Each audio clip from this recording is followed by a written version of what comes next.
Saya awali dari definisi dulu biar lebih paham. Kata ikhlas, ya dia bentuk masdar dari akhlaso yukhlisu ikhlason. Jadi ini artinya bersih, murni, jernih. Tapi kalau ikhlas ini beda dengan sofa. Kalau sofa itu bersih yang memang aslinya bersih. Jadi misalnya ada air putih bersih, jernih, itu namanya sofa. Tapi kok air ini sudah tercampur apa? Kemudian kita pisahkan campurannya dan dia kembali bersih, itu ikhlas namanya. Jadi itu bedanya ikhlas dengan bersih biasa. Jadi semula dia terkotori, tapi terus kita bersihkan. Setelah kita bersihkan, dia statusnya ikhlas. Tapi kalau yang murni asli belum terkena apa-apa, itu namanya sofa. Bahasa Arabnya begitu. Nah ini jadi kata dasar ikhlas itu berarti maknanya adalah bersih, jernih, setelah sebelumnya dia terkontaminasi atau terkotori.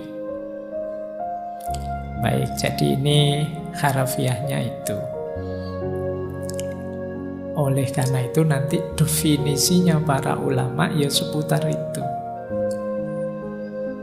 Termasuk ketika ikhlas ini dikaitkan dengan bersihnya hati. Jadi berarti nanti kalau pakai definisi kata-kata tadi, ikhlas itu berarti bersihnya hati dari apapun selain Allah. Kok ada yang selain Allah masuk dalam batin kita?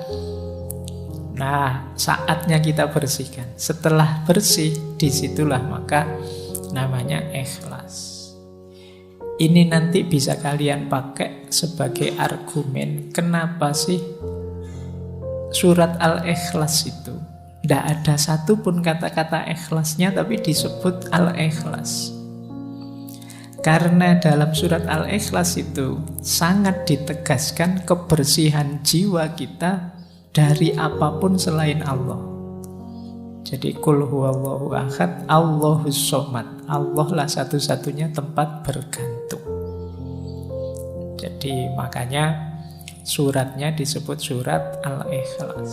Fokus hanya pada Allah saja yang ada. Meskipun kalau dalam bahasa Indonesia kan ikhlas itu kemudian agak geser maknanya. Ikhlas itu artinya merelakan, melepaskan, itu ikhlas. Jadi kalau misalnya barangmu hilang, sepedamu hilang, terus orang bilang ikhlaskan saja. Nah, ini kalau dalam bahasa Indonesia ya tidak apa-apa, makna itu kan sesuai yang disepakati. Jadi kalau di Indonesia kata ikhlas agak berbeda konotasinya. Makanya kalau ada yang tanya, orang bilang mari kita ikhlas, ini ikhlas versi bahasa Indonesia atau versi bahasa Arab? Kalau versi bahasa Arab hubungannya dengan jernihnya jiwa. Jadi kalau versi bahasa Indonesia hubungannya dengan merelakan. Ya kalau kamu punya sesuatu diambil orang, relakan saja. Kalau kamu dapat apa kok terus hilang, relakan saja. Itu ikhlas versi Indonesia. Ya tidak salah, memang nanti bisa dihubungkan dengan itu, meskipun intinya tidak itu. Baik. Nah, di situ saya bawakan kemudian definisi istilahnya yang disepakati. Yang pertama dari Imam Ghazali, yang kedua dari Imam Qushairi yang menulis Risalah Qushairiyah. Dan definisi ini mungkin yang sering teman-teman dengar. Jadi kata Imam Ghazali, ikhlas itu adalah apa yang ada dalam tujuan amal murni untuk mendekatkan diri pada Allah saja.